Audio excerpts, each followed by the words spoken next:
Hello everyone, ఈరోజు అయోధ్య రామాయణం కోసం చెప్పుకుందాం.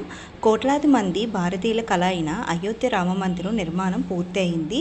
ఈ ఆలయము ప్రాణప్రతిష్ఠ కూడా జరిగింది. ఈ నేపథ్యంలోనే అయోధ్య ఆలయాన్ని స్వయంగా సుందరంగా ముస్తాబు చేశారు చాలామంది. అయితే 1528లో ప్రారంభమయ్యే అయోధ్య రామ మందిరం వివాదము 2019లో సుప్రీంకోర్టు తీర్పుతో ముగిసింది.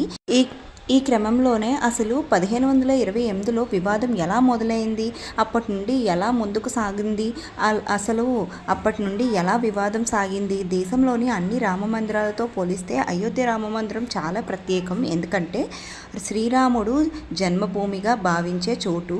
రామ మందిరాన్ని నిర్మించడం కోసం ఎన్నో పొరపాట్లు జరిగాయి, మరెన్నో వివాదాలు అయోధ్యను చుట్టుముట్టాయి. రామ మందిరం ప్రారంభోత్సవం నేపథ్యంలో అయోధ్య వివాదం గురించి ఓసారి చూద్దాం. మొఘలుల పాలన కాలంలో 1528లో అయోధ్య బాబ్రీ మసీదు నిర్మాణానికి అప్పటి చక్రవర్తి బాబర్ పాలనలో కమాండర్గా ఉన్న మీర్ అబీ ఆదేశాన్ని జారీ చేశారు. అయితే బాబ్రీ మసీదు నిర్మించిన చోటే శ్రీరామ జన్మస్థలం అని చెబుతారు కొంతమంది. అయితే 1843 నుండి 1949 వరకు మసీద్ చుట్టూ అనేక వివాదాలు నెలకొన్నాయి. మతపరంగా కూడా ఎన్నో ఘర్షణలు కూడా చోటు చేసుకున్నాయి. 1853 నుంచి 1859లో ఘర్షణలు తారాస్థాయికి చేరుకున్నాయి. దీంతో అప్పుడు ఉన్న బ్రిటిష్ ప్రభుత్వం అయోధ్యలో ఉన్న వివాదాన్ని భూమి చుట్టూ కంచెలు ఏర్పాటు చేసింది. మసీదు లోపల భాగంలో ముస్లింలు, బయటి భాగంలో హిందువులు ప్రార్థన చేసుకునేందుకు అనుమతిచ్చింది. ఇక భారతదేశానికి స్వతంత్రం తర్వాత 1949లో సెప్టెంబర్ 23వ తేదీన అయోధ్య వివాదం మరోసారి తెరపైకి వచ్చింది. మసీదు లోపల శ్రీరాముడి విగ్రహాన్ని గుర్తించినట్లు హిందువులు చెప్పడం అప్పట్లో సంచలనంగా మారాడే స్వయంగా అక్కడ ప్రతిష్ఠించబడ్డాడని, అంటే వెలిసాడని హిందువులు ప్రచారం చేశారు. అప్పుడు మత ఘర్షణలు జరుగుతున్నాయని అన్ని భావాలతో మసీదు లోపల నుండి విగ్రహాలను తొలగించారని అప్పటి ఉత్తరప్రదేశ్ ప్రభుత్వం ఆదేశాలు జారీ చేసింది.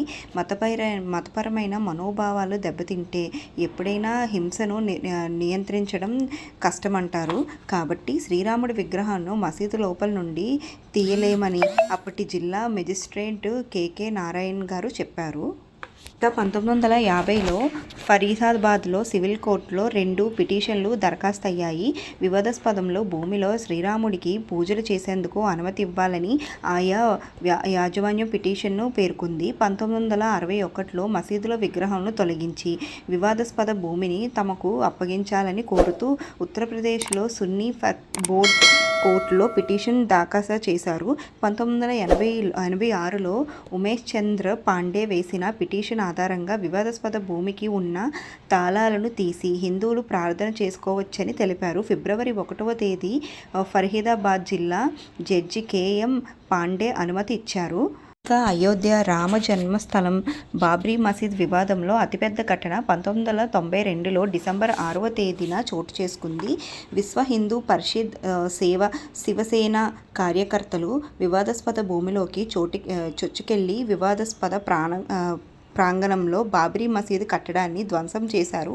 ఆ ఘటన దేశవ్యాప్తంగా సంచలనం రేపింది. ఆ తర్వాత దేశవ్యాప్తంగా అనేక చోట్ల మత ఘర్షణలు చోటు చేసుకొని వేలాది మంది ప్రాణాలు కోల్పోయారు. ఇక ఆ ఘటన తర్వాత 2002లో హిందువులు కార్యకర్తలే లక్ష్యంగా గుజరాత్లో గోత్ర అల్లర్లు జరిగాయి. అనంతరం నెలకొన్న హింసాత్మక ఘటనలో 2000 మంది ప్రాణాలు కోల్పోయారు. ఆ తర్వాత 2010లో వివాదాస్పద భూమి 3 భాగాలుగా విభజిస్తూ అలహాబాద్ హైకోర్టు కీలక తీర్పు వెల్లడించింది. దీన్ని సుప్రీంకోర్టులో సవాల్ చేయగా అలహాబాద్ కోర్టులో ఇచ్చిన తీర్పు 2011లో సుప్రీంకోర్టు విధించింది. ఇక 2011 నుండి 2016 వరకు అయోధ్య వివాదం చుట్టూ సుప్రీంకోర్టు అనేక మార్లు విచారణ జరిపింది. చివరగా 2017లో అవుట్ ఆఫ్ కోర్ట్ సెటిల్మెంట్ కోసం సుప్రీంకోర్టు పిలుపునిచ్చింది. అదే సమయంలో అనేక మంది రాజకీయ నేతలపై క్రిమినల్ అభియోగాలు మోపబడ్డాయి. మధ్యవర్తులతో అయోధ్య వివాదాస్పదం భూమికి పరిష్కారం కోసం 8 వారాలు గడువు ఇస్తామని 2019 మార్చి 8వ తేదీన సుప్రీంకోర్టు ప్రకటించింది. అయితే మధ్యవర్తం ద్వారా ఎలాంటి పరిష్కారం లభించలేదని 2019 ఆగస్టు 2వ తేదీన సుప్రీంకోర్టుకు క్రియేషన్ ప్యానెల్ నివేదికను అందించింది. దీంతో అప్పటి నుండి అయోధ్య బాబ్రీ మసీదు వివాదంపై సుప్రీంకోర్టు రోజువారీ విచారణ చేపట్టింది. 2019 ఆగస్టు 16వ తేదీన అయోధ్య వివాదంపై తీర్పును రిజర్వేలుంచింది. 2019 నవంబర్ 9వ తేదీన 5 సభ్యులతో కూడిన సుప్రీంకోర్టు ధర్మాసనం అయోధ్య వివాదాస్పద భూమిపై చారిత్రక తీర్పును వెల్లడించింది. 2.77 ఎకరాల వివాదాస్పద భూమిని రామమందిర నిర్మాణానికి అప్పగిస్తూ సంచలన తీర్పు ఇచ్చింది. మరో 5 ఎకరాలు మసీదు నిర్మాణానికి కేటాయించింది. ఈ తీర్పులో దేశవ్యాప్తంగా హిందువులు సంబరాలు చేసుకున్నారు. 2020 మార్చి 25వ తేదీ 20 ఏళ్ల పాటు టెంట్లో ఉన్న రామపిల్లాల్ విగ్రహాన్ని ఫైబర్ టెంపుల్లో తరలించారు. 2020 ఆగస్టు 5వ తేదీన అయోధ్యలో శ్రీరాముడి ప్రాముఖ్యత. రాముడు ఒక ప్రముఖ హిందూ దేవుడు. ఆయన విష్ణువు యొక్క పూర్ణావతార అంటే అక్షరాల సంపూర్ణ అవతారముగా భావిస్తారు. మరియు కొంతమంది హిందువులు రాముడిని పరబ్రహ్మ అంటే అంతిమ బ్రహ్మణుడుగా చూస్తారు. హిందూ సంస్కృతి మరియు శ్రీరాముడు అపారమైన ప్రాముఖ్యతను కలిగి ఉన్నాడు.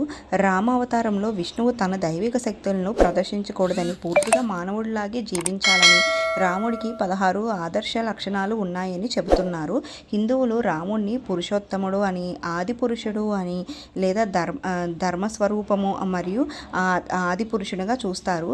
హిందూ ఇతిహాసం రామాయణం ప్రకారం రాముడు అయోధ్యలో జన్మించాడు. అయోధ్య హిందువులకు అత్యంత పవిత్రమైన 7 నగరాల్లో ఒకటి. అయోధ్యలో యాత్రా ప్రదేశాలు. అయోధ్యలోని 3 హిందువులు ప్రాముఖ్యత పుణ్యక్షేత్రాలు ఉన్నాయి. అది జన్మస్థలము, స్వర్గస్థలము, పవిత్ర యాగస్థలము. ఈ 3 ఖచ్చితంగా దర్శించుకోవాలి. Please like and subscribe, hit the bell icon. Thank you for watching.